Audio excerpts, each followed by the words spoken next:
lutën gjithmonë, është vërtet, dhe i falenderojmë Zotit vetëm shqip. Unë flas shumë bukur me Zotin, por vetëm shqip. Vetëm shqip.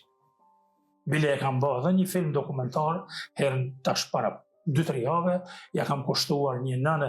të madhe shqiptare, një nënë që ja kam quajt nën heroinë gjallë, nëna Stan Gashi, e fshatit Brus të Lipjanit, e cila është i besimit katolik, por që i ka strehuar në shtëpinë e vetë, në bashkëshortin e saj të ndjerin Due Gashi, hiç më pak se 400-500 luftëtarë të lirisë të ushtrisë kombëtare të Kosovës, dhe asnjëherë,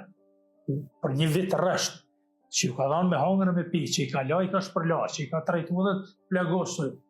kurrën e kurrës nuk ka ndodhur që ai nanë dhe ai babë shqiptar, Due Gashi dhe Stan Gashi, ti pyesin ndonjëherë luftëtarët e lirisë a jeni të besimit katolik apo të besimit musliman.